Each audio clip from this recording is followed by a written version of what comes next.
I'm Jacob Martinez. I'm the founder and CEO of Digital Nest. It's an organization I founded just over 10 years ago now. One of the things that always kind of stuck in me was whenever I took students on these field trips to these amazing tech campuses, and the kids would go onto these campuses and just like the amount of technology and the cool working space and the free food and people walking their dogs and in their pajamas and the kids were so excited.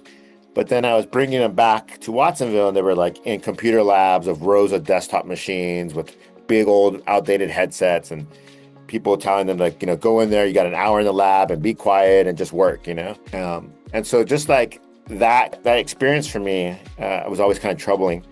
And so in 2014, I thought to myself, what if I could bring Silicon Valley to us? And what if I invest in young people the way Silicon Valley invests in their employees? Our goal is to work in communities that are being impacted by Silicon Valley, but not being invested in. I think at the heart of like what I'm trying to like change is like young people in these communities believing that they have the right and they have the opportunity to access this privilege.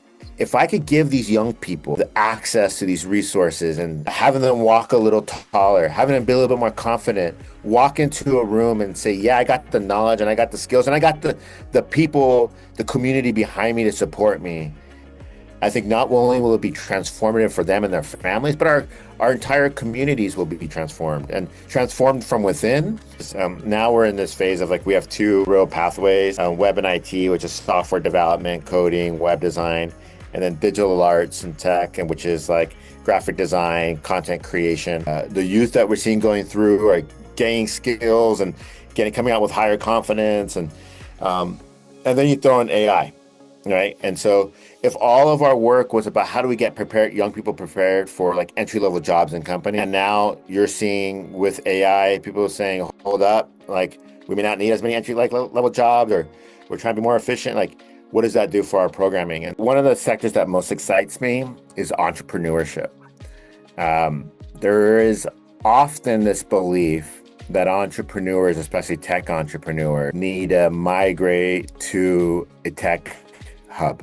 So I think if you could build products with the use of AI, which would demand less staff or less talent, there's an opportunity for startups to emerge from rural communities. If AI can help that become a reality, I think it would be a big win for our rural communities. I think the biggest barrier is just training.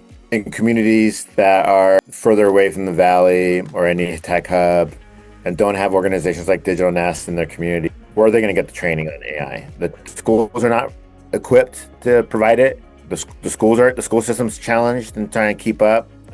Not because of the lack of will, but just like who's going to teach the class. We want to ensure that the voices of our youth and our communities are represented in AI. And I think being part of this helps that. We don't want our young people's voices to be unheard and our communities to be unheard.